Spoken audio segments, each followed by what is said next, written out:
nesse primeiro momento. Então, nós estamos falando aqui de um tema muito significativo. São justamente essas relações de trabalho que permeiam o seio da nossa sociedade capitalista, né? E de que forma isso se dá, quais são as características dessas relações de trabalho, a partir dessa perspectiva, né, da exploração da força de trabalho do homem, né, pelo próprio homem. Então é disso que nós estamos falando, na verdade, né, de uma exploração das forças de trabalho, tá? Por quê? Com que intuito? Com que propósito? Com o propósito do lucro, da acumulação de capital, né, do enriquecimento, né, de determinadas minorias em detrimento, né, da maioria. A maioria que é a classe operária, trabalhadora, né, que muitas vezes acaba sofrendo, né, significativamente por conta desse processo, né, capitalista pautado nessas relações exploratórias. Tá? Então aqui um dos emblemas, né, mais fundamentais dessa exploração surge a partir dessa perspectiva inaugurada, que pulou um slide, né? Pulou.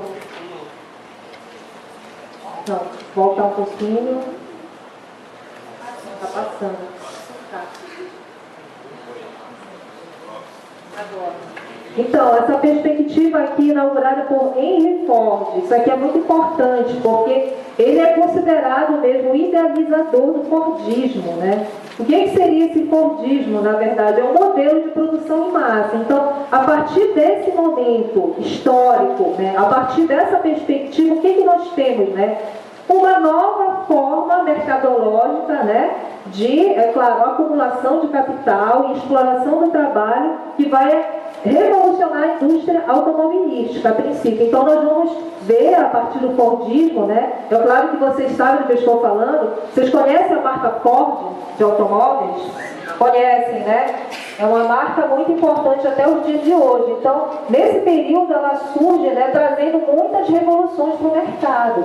Né? Só que essas revoluções, né, elas são interessantes até um determinado ponto de vista, mas elas são bastante negativas no que se diz respeito às relações de trabalho, né, que estão relacionadas ao próprio ser humano, essa exploração do trabalho do homem. Por quê? Nós vamos ver a inserção aqui das famosas linhas de montagem automatizadas. Tá? Isso é muito significativo, porque nós vamos ver justamente, né, a ascensão, o grande número, né, de fábricas que começaram a surgir nesse período, né? E essas fábricas, como disse muito bem, né, a professora Cora, se utilizarão, né, da força de trabalho, né, não especializada, ou seja, poderiam estar nessas fábricas crianças, idosos, mulheres, né, homens, todos os tipos de pessoas, né, submetidos às condições mais cruéis e mais alienantes possíveis. Né? Então, as pessoas eram submetidas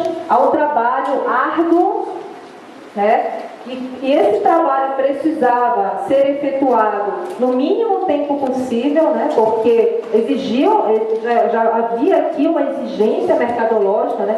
Que está voltada para a produção em massa, ou seja, uma produção em grande escala. Né? Nós estamos já falando aqui desse âmbito dessas empresas, né? Que foram surgindo aqui nesse período com o Fordismo e se proliferaram a partir da produção em massa, né? Ou seja, ampla produção, mas baseada numa desumanização da força de trabalho. Então, é uma mão de obra não especializada, né? E que vai se voltar justamente para a produção através de um aumento de eficiência, né? A baixos custos. Então, vamos produzir cada vez mais, porque quanto maior a produção, menor o custo, né, daquele produto. E resultando no aumento das vendas, que por sua vez irá permitir manter o preço sempre baixo. Tá?